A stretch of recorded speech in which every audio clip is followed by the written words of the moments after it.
싸움에 나갈 만한 자라는 말씀의 제목으로 은혜를 나누겠습니다. 하나님은 이스라엘 백성들의 수를 셀 때 각 지파의 지도자들을 뽑아서 함께 하라고 하십니다. 그들은 각 지파와 가문을 대표하는 사람들이었습니다. 하나님을 섬기고 백성을 도우라고 하나님이 친히 불러주셨습니다. 민수기 1장 5절에 보니까 하나님이 모세에게 말씀하십니다.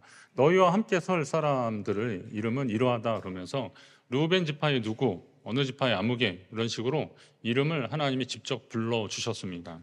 이렇게 하나님이 부르신 이유는 뭐겠습니까?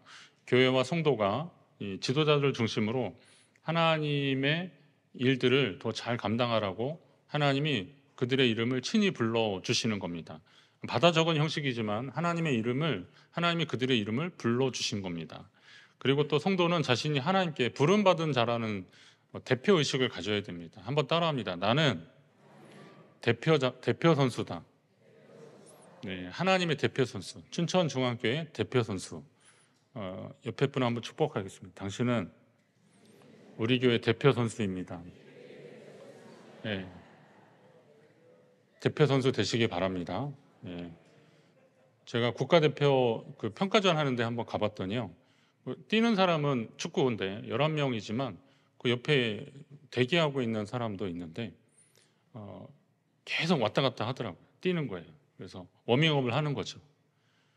근데 경기에 안 나왔어요. 계속 뛰는데 안 나왔어요. 감독이 그렇게 어떤 선수는 막 감독한테 나 좀 보라고 그러면서 막 하는 것 같은데도 결국은 그 경기에는 안 나왔더라고요. 그런데 이제 나중에 보니까 다음 평가전에 보니까 그 선수가 골을 넣더라고요. 그러니까 혹시 경기에 못 나가서 내가 원하는 골을 못 넣더라도 계속 준비하여서 또 몸을 만드는 사람들이 대표 선수입니다. 하나님은 우리를 그렇게 부르신 것입니다. 또 명심할 것은 하나님이 일하실 때 공동체를 통해서 함께 일하십니다. 하나님은 공동체, 민수기 말씀을 읽으면서 하나님이 그 백성 가운데 말씀하고 계심을 알 수 있습니다. 모세에게 말씀하시지만 이거를 누구한테 말하는 거예요? 백성에게 가서 전하라는 겁니다. 그리고 하나님은 어떤 공동체에 어떤 특별한 사람을 세우더라 하시더라도 결국은 그를 통해서 그 공동체에 역사하시는 겁니다. 다메섹으로 가는 사울이라고 하는 청년을 불렀는데 그는 결국 어떻게 해요?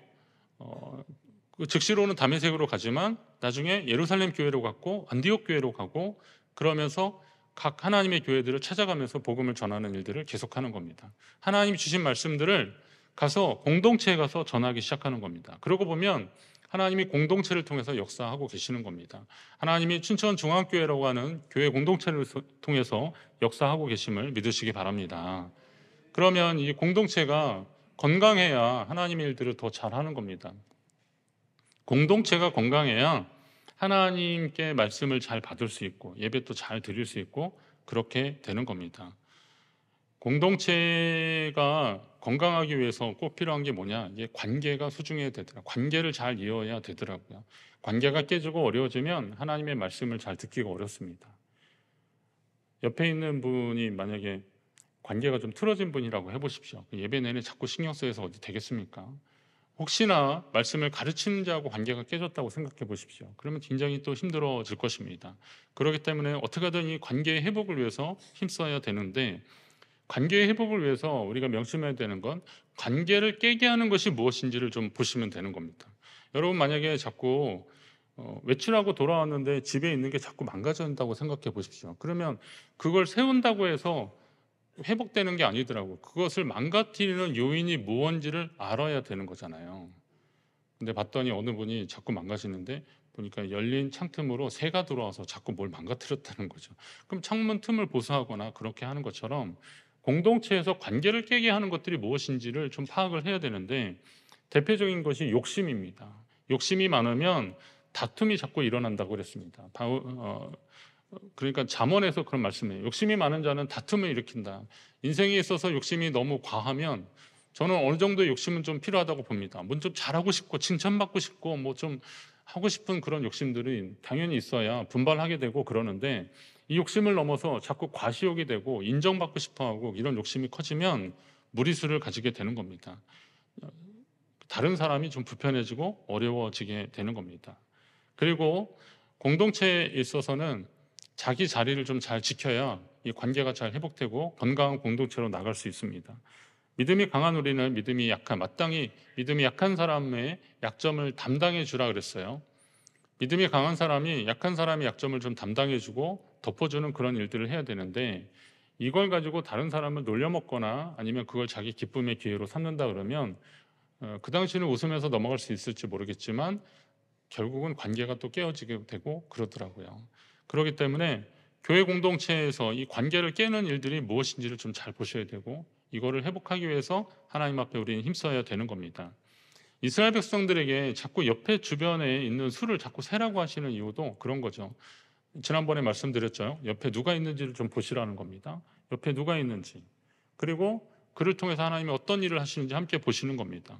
오늘 백성의 수를 세라는 것도 바로 그런 의미에서 민수기, 영어로 넘버스 그랬는데요. 이 수를 세라는 거예요. 자꾸 세보라는 거예요. 확인하라는 겁니다. 그런데 오늘은 그 세는 조건으로 싸움에 나갈 만한 사람이 누구인지를 좀 세라고 하고 있습니다. 이 말은 무슨 말이냐? 지금 이 백성의 여정이 단순한 여정이 아니라는 것을, 그냥 애굽에 나와서 하나님이 약속하신 땅을 향해서 이주하는 여정이 아니라 싸움에 나갈 만한, 그러니까 이 영적 싸움에 하나님이 약속하신 그 땅에 들어가는 그 일 자체가 영적 전쟁과 같은 일이기 때문에 싸움에 나갈 만한 사람의 수를 세라고 그렇게 말씀하십니다. 지파별로 세라고 하십니다. 가문의 지도자들 중심으로 이스라엘 12지파를 셌습니다.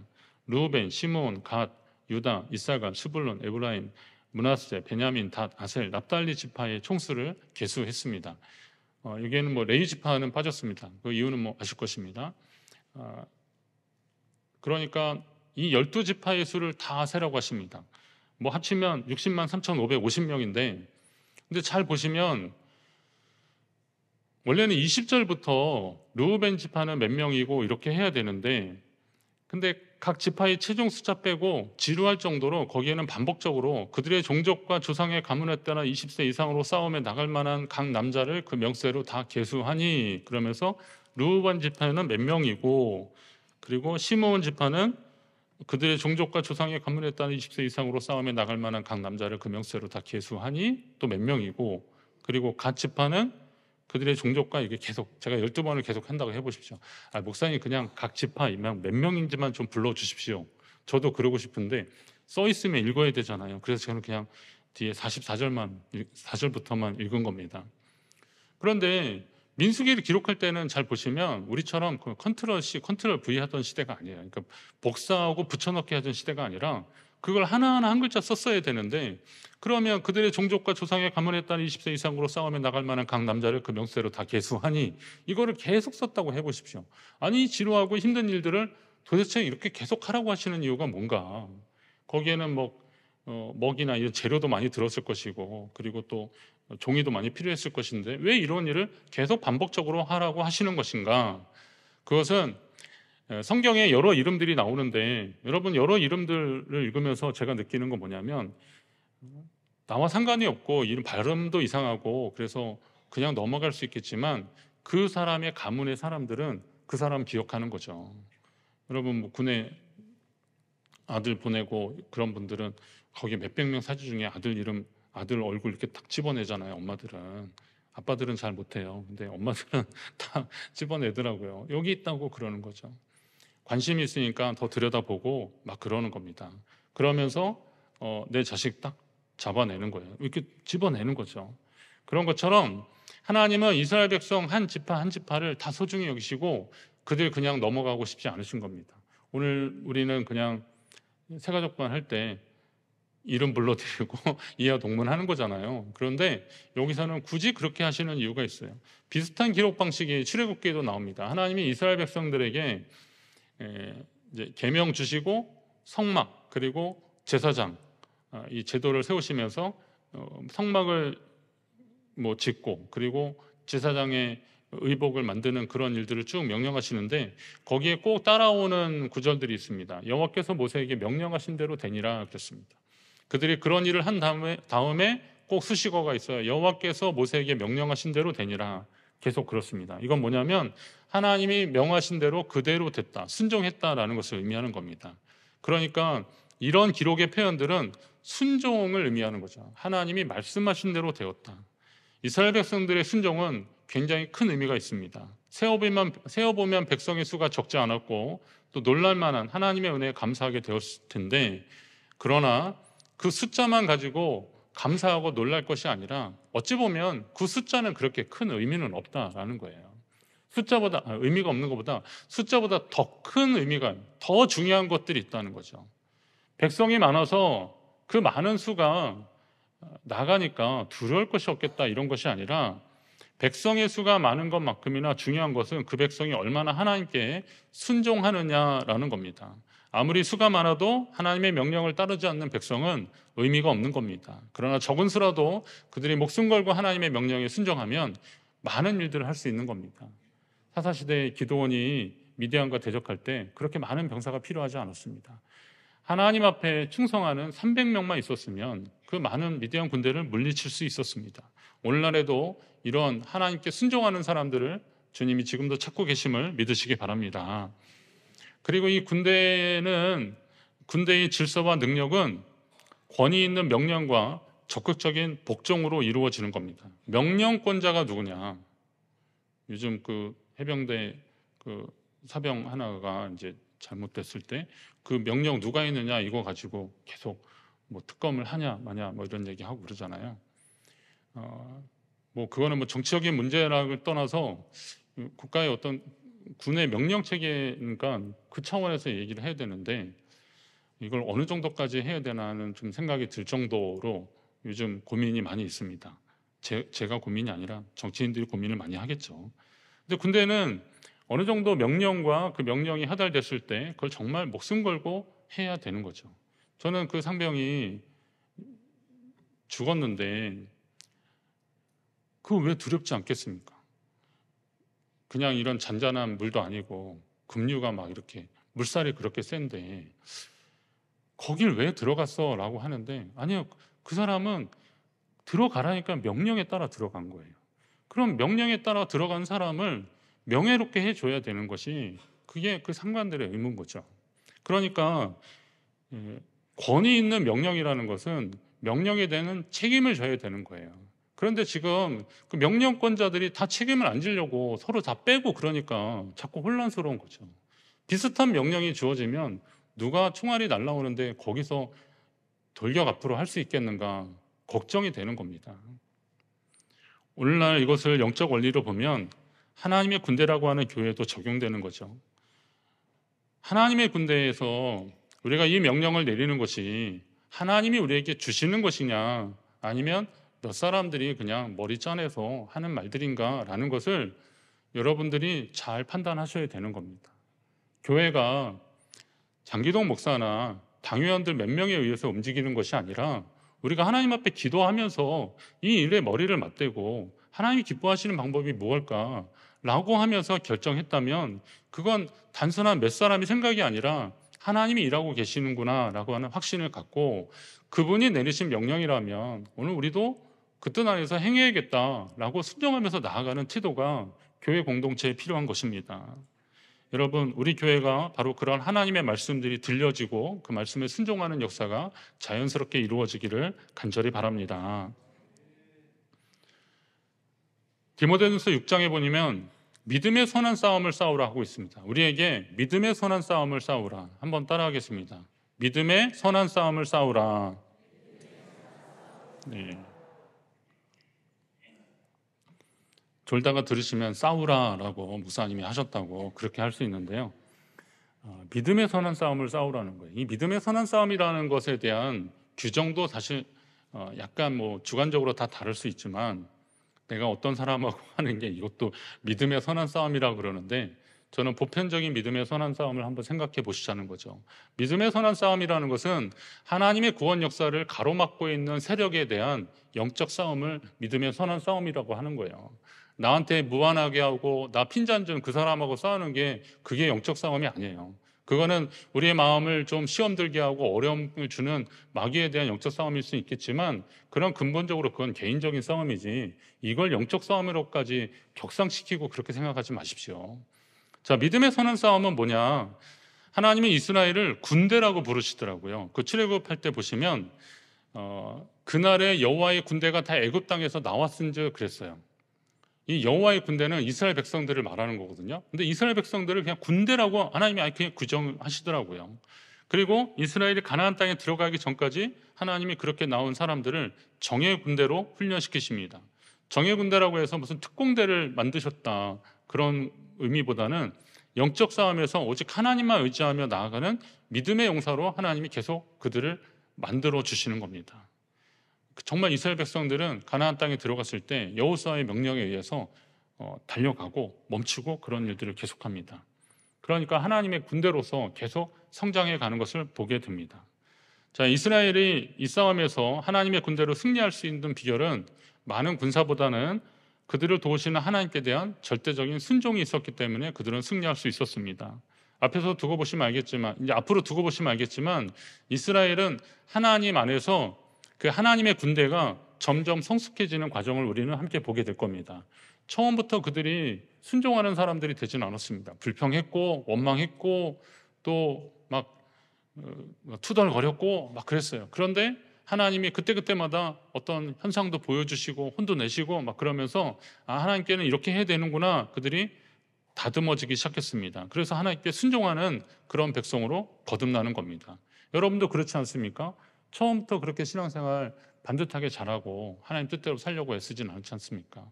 하다 보면 아니면 또 더 알아서 또 문제일 수도 있어요. 알아서 내가 교회도 알고 예배도 알고 막 그러니까 알아서 그러는 겁니다. 근데 이런 모습들은 하나님 앞에 믿음으로 나아가는 전체적인 과정으로 보시고 그리고 이왕이면 뒤로 물러서지 말고 앞으로 더 나아가시기를 성숙한 모습으로 나아가시기를 간절히 바랍니다. 그리고 승리할 수 있었던 것은 그들의 조직이 튼튼했기 때문에 그렇습니다. 지금 이제 앞으로 민수기 계속 나오는데요. 성막을 중심으로 그들이 어떻게 행군 진영을 어떻게 짜는지도 또 구체적으로 말씀해 주시거든요. 근데 이런 것을 보면서 그 각자의 자리에서 흩어지지 말고 하나님이 명하신 그것을 잘 감당하라는 겁니다.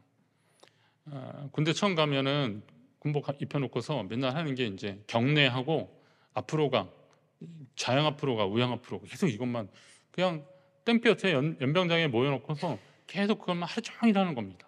예. 그거 모르는 사람이 어디 있겠어요? 그런데도 막 하는 겁니다. 그런데 거기서 좀 엄청난 일을 경험합니다. 앞으로 가 그러면 왼발 나가고 오른손 나가야 되는데 어떤 애들은 오른발하고 오른손하고 같이 나가는 거예요. 이게 뭐야? 이게 이렇게 나가요. 예. 좌양 앞으로 가는데 갑자기 우양 앞으로 막 가는 애들도 있어요. 더위를 먹었나? 그런데 반복적으로 한 번 그러면 실수한 건데 반복적으로 그러면 얘는 좀 이상한 애거든요. 근데 그런 애가 하필 나와 같이 있으면 걔 때문에 맨날 엎드려 뻗쳐하고 막 기우고 막 그러는 겁니다. 하나님 왜 저한테 이런 시련을 주셨나요? 그런데 나중에는 이 친구를 계속 쿡쿡 찌르고 또 막 그래서 좀 제대로 할 수 있도록 계속 하면서 어느새 오와 열이 맞춰지는 것을 경험하게 되는 겁니다. 하나님의 군대에게 이런 일들이 필요한 거죠. 실수할 수 있고 잘 못할 수 있는데 가르쳐 주는 겁니다. 그리고 어떻게 해라 라고 하는 겁니다. 그러면서 하나님 앞에 점점 같이 세워져 가는 겁니다. 고린도전서 15장에 보니까 그러므로 내 사랑하는 형제들아 견실하며 흔들리지 말라 그랬습니다. 이건 이 오와 열이 흔들리지 않고 무질서하게 왔다 갔다 하지 말고 우왕좌왕하지 말고 이 잡은 손을 함께 붙잡고 함께 나아가라는 거예요. 교회 조직도 마찬가지입니다. 여러분 교회가 어수선한다고 한번 생각을 해보십시오. 지금 성가대 이렇게 찬양하고 있고 또 세가족 부서 이렇게 좀 준비하셨고 주차 안내위원들 지시에 따라서 지금 분배하고 그러시잖아요. 제가 저희 교회 처음 와서 설교를 제가 잘 몰라서 그냥 좀 길게 했더니요. 주차 쪽에서 말씀하시는 목사님 2부 예배 때 설교 길게 하시면요 오는 분하고 나가는 분하고 겹쳐져서 큰일 납니다. 그래서 특히 2부 때는 길게 하시면 안 됩니다. 그러시더라고요. 생각해보니까 맞아요. 비 오는 날이고 이럴 때는 주차 안내위원들 없으면 여러분 주차하기 힘드실 겁니다. 그리고 그분들 잘 안내해 주셔야 되는데 이런 일들이 하루아침에 되는 건 아니에요. 누군가 봉사하고 헌신하는 분들이 일어나고 또 그거 하다 보면 좋은 일만 생기지 않겠습니까? 좀 피곤하고 말도 안 듣고 시험 드는 일도 있는데 그래도 또 내가 해야지 하는 마음으로 그렇게 시작하면서 계속 하나하나 맞춰가는 겁니다. 이렇게 하나님의 교회는 하나님의 군대는 이런 질서를 맞춰가야 되는 겁니다. 그리고 이제 싸움에 나갈 만한 자가 누구인지를 한번 세라 그럴 때 20세 이상의 싸움에 나갈 만한 사람을 쓸 때 20세 이상의 남자의 수를 세라고 했지만 사실은 20세 이상만이 아니라 하나님은 이스라엘 백성 전체가 이 영적 싸움에서 다 참여하기를 원하시는 겁니다. 그냥 뭐 이런 싸움을 할 수 있는 사람들이나 하겠지라고 생각하지 마시고 함께 동참하는 겁니다. 교회가 어떤 기도의 제목들이 있습니다. 그러면 여러분 이건 그냥 일을 맡은 사람들이나 하는 거다 생각하지 마시고 여러분 한 분 한 분들이 그걸 기도의 제목 삼아서 하나님께 함께 나아가는 겁니다. 하나님 우리가 연합하여 마음을 합하여 기도하는 그 기도를 들어 응답하실 줄로 믿습니다. 예외가 없어야 됩니다. 언제까지 나는 뭐 언제까지만 하겠다 이러지도 마시고 끝까지 최선을 다하십시오. 사도 바울이 믿음의 선한 싸움을 싸우라고 하면서 언제까지냐고 하냐면 우리 주 예수 그리스도께서 나타나실 때까지 흠도 없고 책망받을 것도 없이 이 명령을 지키라. 주님이 오실 때까지 이 일을 하라는 겁니다. 내가 그냥 한 몇 년만 하겠다 이러지 마시고 끝까지 하나님의 교회에 동참하고 하는 일들을 봉사하고 헌신하는 일들을 끝까지 최선을 다하시라는 거예요. 주님 오실 때까지 영적 싸움에 임하시라는 겁니다. 여러분 개인의 영적 싸움도 있을 거 아닙니까? 나는 뭐 교회 어느 정도 다녔으니까 나는 문제 없어 라고 방심하지 마시고 기도하고 말씀 보고 그런 일들 꾸준히 하시려고 노력하십시오. 마귀는 자꾸 우리를 무너뜨리려고 하거든요. 무너뜨리거나 무뎌지거나 그렇게 되는 겁니다. 하나님의 말씀이 들려지는 것을 무뎌지게 하는 것이 마귀의 전략입니다. 그러나 이것을 계속 새롭게 하려면 어떻게 하셔야 돼요? 깎아내야 되고 그리고 더 단단하게 하나님 앞에 믿음으로 나가셔야 됩니다. 자, 그러면 이런 영적 싸움에서 임하는 사람들을 군사라고 했는데 이 군사는 어떤 사람들이냐? 군사에게 필요한 것이 뭐냐? 어떤 사람들이 좋은 군사라고 할 수 있느냐? 하나님께 속한 사람이 좋은 군사입니다. 하나님께 속한 사람. 여러분, 영국의 그 EPL 축구 선수 중에 홀란드라고 하는 선수가 있더라고요. 키가 막 2m는 넘을 것 같은데 그 사람이랑 부딪히면 겁나겠더라고요. 수비수 중에 그 사람이 공을 뻥 차면 그거 맞으면 기절할 것 같겠더라고요. 덩치가 엄청 크거든요. 그런데 그 선수를 보유한 팀은 굉장히 마음이 느긋할 겁니다. 그러나 그 선수를 상대하는 팀은 얼마나 조마조마하겠습니까? 우리나라 예전에도 뭐 월드컵 하거나 그럴 때면 상대에 막 대단한 선수들 나오면 그 선수 하나 때문에 막 그러잖아요. 이번에도 중국이나 저쪽 그 싱가포르나 이런 데 보니까 우리나라 손흥민 선수 때문에 많이 곤욕을 치르잖아요. 그러니까 가끔 우리는 손흥민 보유국이다 뭐 이런 표현 하더라고요. 그 말의 의미가 어떤 건지 아실 겁니다. 좋은 군사는 하나님께 속한 사람이 되어야 되는 겁니다. 그가 아무리 재능이 많고 또 많은 역량이 있고 그래도 하나님께 속하지 않으면 의미가 없는 겁니다. 오늘날 성도들이 세상에 속한 사람인가 하나님께 속한 사람인가? 어떤 분이 그럴 수 있죠. 아니 교인인데 당연히 하나님께 속한 것 아니겠습니까? 그런데 여러분 하나님께 속한 줄 알고 착각하는 교인이 있고 진짜 하나님께 속한 사람들이 있더라고요. 보니까 결정적일 때 세상적인 가치관을 따라가는 사람들은 그건 하나님께 속한 사람들이 아닙니다. 목사들도 그러잖아요. 목사들도 당연히 목사니까 하나님께 속한 사람인 줄 아는데 어떤 결정을 할 때 보니까 인간적인 판단을 가지고 이해관계 때문에 그걸 따라가는 사람들이 있어요. 그거는 하나님께 속한 사람이 아니라 그 모임에 속한 사람이 되는 거죠. 그런 파벌로 인해서 자꾸 이상한 모임이 만들어지고 그러면 그것도 이상한 거 아니겠습니까? 교회도 마찬가지입니다. 친한 사람 또 같은 기관 이렇게 하다 보면 마음 맞아서 많은 것을 함께 할 수 있겠지만 결정적으로 이게 하나님을 위한 일들인가 아니면 우리가 좋은 일인가를 잘 판단하셔야 되는데 군사가 하나님께 속한 일들을 해야 좋은 군사라고 했으면 이게 어떤 말인지 여러분 아실 겁니다. 여러분 하나님께 속한 자가 되시기를 간절히 바랍니다. 좋은 군사는 또 건강해야 됩니다. 우리 몸이 건강해야 되는 겁니다. 달려가야 됩니다. 이 달려간다는 것도 육신의 건강만을 의미하는 것이 아닙니다. 우리는 영과 혼과 육으로 되어 있는 존재인데 하나님이 원하시는 그 싸움에서 최종적으로 그걸 차지하려면 달려가야 되는데 영적으로 허약하거나 신앙이 병든 사람은 달려가지를 못하는 겁니다.